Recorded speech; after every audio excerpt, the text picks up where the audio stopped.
A soldier who refuses to carry a weapon?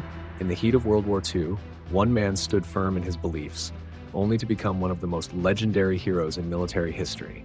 This is Desmond Doss, the first conscientious objector to ever receive the Medal of Honor, a man who saved 75 lives on the battlefield without firing a single shot. Desmond Doss was born in 1919 in Lynchburg, Virginia. He was raised in a deeply religious home where his faith as a Seventh-day Adventist shaped his entire life. He believed in two things: never taking a life and always helping others. But when World War II broke out, Doss faced a dilemma. His country needed him, but how could he serve without betraying his beliefs? The answer was simple. He would become a combat medic, dedicated to saving lives instead of taking them.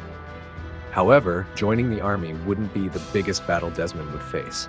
His own fellow soldiers would become his first enemies. Basic training was brutal for everyone, but for Desmond, it was even worse.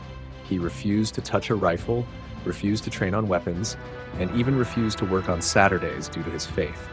His fellow soldiers saw him as a liability, someone who wouldn't be able to defend them in battle. They called him a coward, bullied him, and even tried to get him kicked out of the army. But Doss wasn't weak, he was unyielding.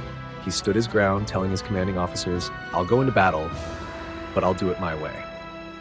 And so, in 1945, Doss was sent to one of the most deadly battles of the Pacific War, Okinawa.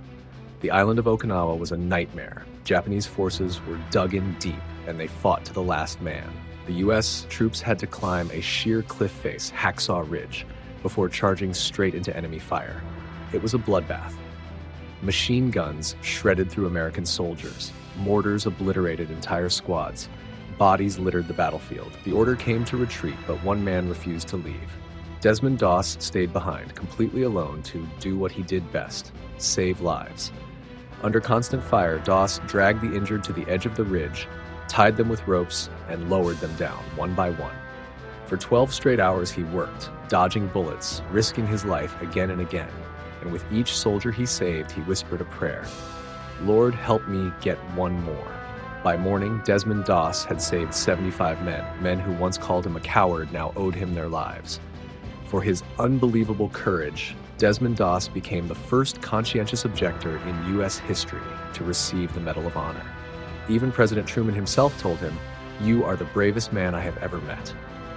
But Desmond never considered himself a hero. He never bragged, never sought fame. For him, the only thing that mattered was that he had done his duty to God, his country, and his fellow soldiers. Desmond Doss showed the world that true courage isn't about taking lives, it's about saving them.